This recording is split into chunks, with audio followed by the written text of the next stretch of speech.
So great acharyas, they, I need to take some tea.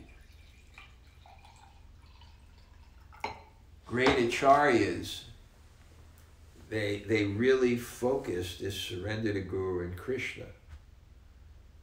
Because without that, there's no entrance. Without surrender, there's no love. Surrender comes from Latin words, su, under, render, to put yourself under. That's love. You subordinate yourself to the desires of the object of your love.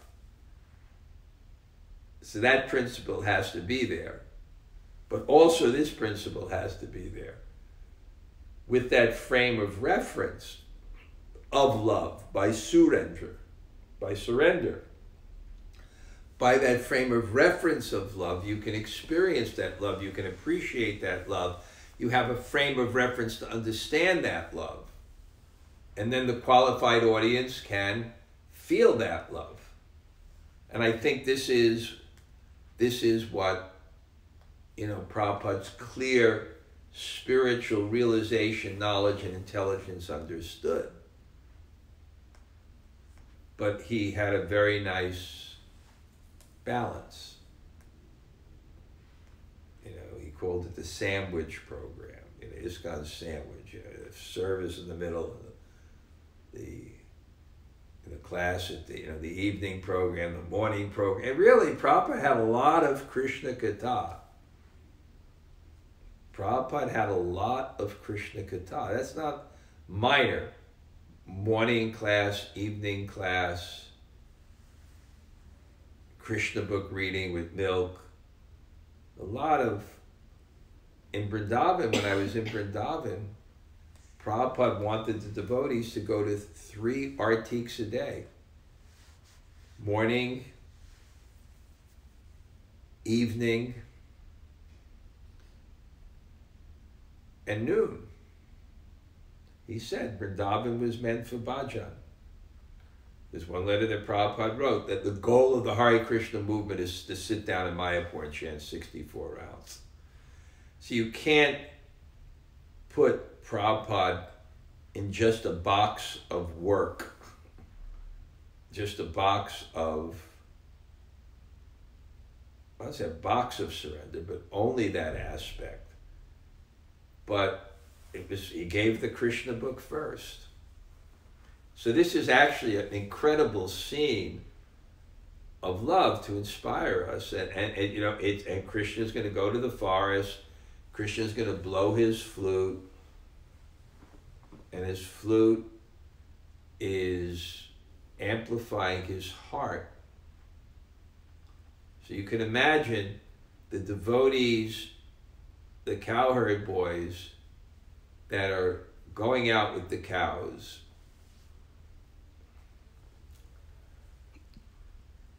and have no material anxiety.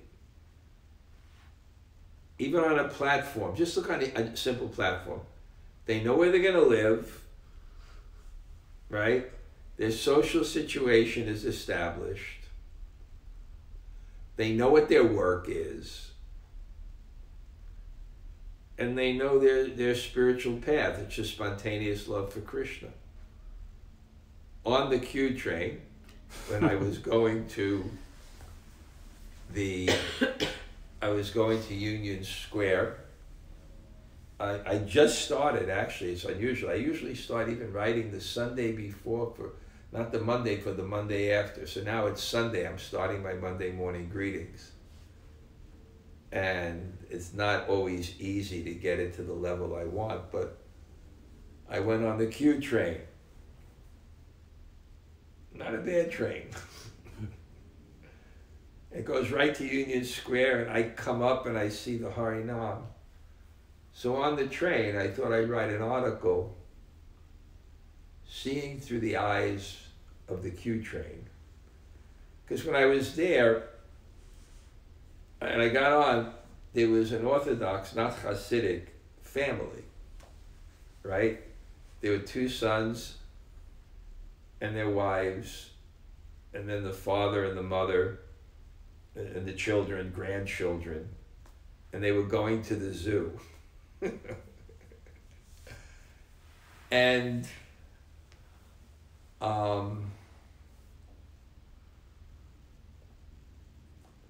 you know, I saw that they were really joyful on that platform of material life, you know, because they knew who they were going to marry, they knew who they were, they knew what their occupation is, they knew where they were going to, you know, live. There was a culture. And, you know, everything has a positive nature. You know, you have hierarchical structures, they can be abused. You know, but you don't throw out the baby with the bathwater. You know, parents can abuse their children, but you don't have it so the kids don't listen to their children. But I saw a certain stability that was a platform of joy. You know, it had a certain, and they were so excited going to the zoo. It's almost, I swear, when they got over the bridge, they were looking at the water. Almost they never saw the water before. They were pointing, look, the water, you know. They were going to the zoo. That's another thing. When you live simple, then simple things you can actually appreciate and get joy from. But, so I'm just saying, it's, you know, the cowherd boys, you know, the stability, what to speak of the rasa. It's all, once you have stability, it's all rasa. The stability is for the rasa. You don't worry about those things. What do you worry about? You worry about your relationship with Krishna. So, but I was watching them, you know, and, you know, then of course you're prejudiced because, you know, I should speak, but you look at a religious group and you just like, you lump them into a thing. But the ladies, you know, they wear wigs. They were looking in the reflections of the windows, fixing their wigs. You know, they would, you know, it's natural material things, and the fathers who, you know, were, you know, dressed in just, you know, like white shirts, black, kind of dull thing, you know, gooing their little kid in the thing.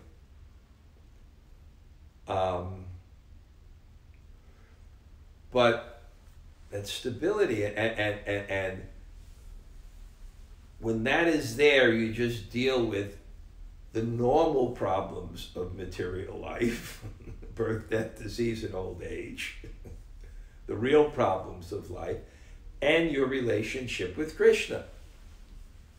So the cowherd boys, it's just their relationship with Krishna. That's their anxiety. And therefore it's beyond duality. And therefore they're chanting and they're dancing and they're singing songs. Because that's what you do when you don't have any work. You don't have any work, you party. So they Festivo, right? What? Festival. In Spanish. Festival. Festival. Not rumba? That's what you do at those kind of parties. Okay. Festival. Your life becomes more of a festival. You at least get that aspect, not overburdened with the rasa of who I'm going to marry, the rasa of what my job is. The rasa is what's my spiritual path. The rasa is what the place I live. So you see, and they're feeling, I'm saying the flute is expressing Krishna's love. So they're feeling love from the person they love most. That's also, what a wonderful thing. Who actually is the most worthy object of love. The most worthy object, and they're feeling it. And that's filling their hearts with love, and they're expressing their love to Krishna, and they're chanting and the kirtan and dancing and taking leaves off the trees and rolling them up and making trumpets. And with the cows. The cows. Why are the cows so loved by Krishna? Because everyone loves mother the most, ideally.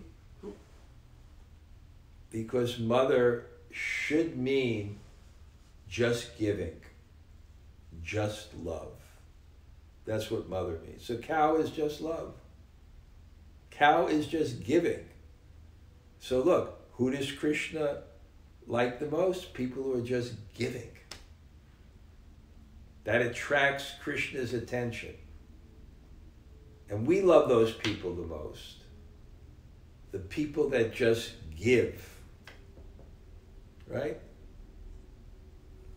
I'm thinking right now of Adi for Food for Life, and you know, he does it in Tompkins Square Park. You know, you can see how much the people that stay there and eat his bed and breakfast, they love him. Why? Because here's a person, it's just giving. It's just giving. His whole life is about others. That's what a saint is. A saint means a sacrifice is the mark of a sage. Sacrifice is what gives one a sage. So, you know, my nature is people go to work, even the people here, I'm giving the class, there's work. So this is a perfect time for class, 7:15 to 8 o'clock. So Hare Krishna, and see you again soon. Adios.